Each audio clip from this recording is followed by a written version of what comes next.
Hi all welcome to football arena. Brazilian ക്ലബ്ബായ Botafogo ഇത്തവണത്തെ FIFA club world കപ്പിന്റെ pre ക്വാർട്ടറിലാണ് പുറത്തായത്. മറ്റൊരു ബ്രസീലിയൻ ക്ലബ്ബായ പാൽമിറാസ് അവരെ പരാജയപ്പെടുത്തുകയായിരുന്നു. മാത്രമല്ല ബ്രസീലിയൻ ലീഗിൽ ബോട്ടഫോഗോക്ക് ഇപ്പോൾ പ്രതീക്ഷിച്ച പോലെ തിളങ്ങാൻ കഴിയുന്നില്ല.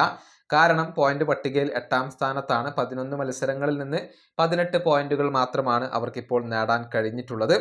അതുകൊണ്ട് തന്നെ അവരുടെ പരിശീലകനായ റെനാറ്റോ പൈവക്ക് തൻ്റെ സ്ഥാനം നഷ്ടപ്പെട്ടിട്ടുണ്ട്. പുതിയ പരിശീലകനെ ഇപ്പോൾ ബോട്ടഫോഗോക്ക് ആവശ്യമുണ്ട് എന്നുള്ളതാണ്. ആ സ്ഥാനത്തേക്ക് കാർലോ ആഞ്ചലോട്ടിയുടെ മകനായ ഡേവിഡ് ആഞ്ചലോട്ടിയെ ഇപ്പോൾ ഈ ഒരു ബ്രസീലിയൻ ക്ലബ്ബ് പരിഗണിച്ചിട്ടുണ്ട് എന്ന വാർത്ത പുറത്തുവിട്ടിരിക്കുന്നത് മറ്റാരുമല്ല, ബ്രസീലിയൻ മാധ്യമമായ ഗ്ലോബോയാണ്.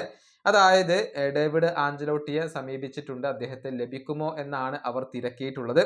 എന്നാൽ ഡേവിഡ് ആഞ്ചലോട്ടിയുടെ മറുപടി എന്താണ് എന്നുള്ളത് വ്യക്തമല്ല.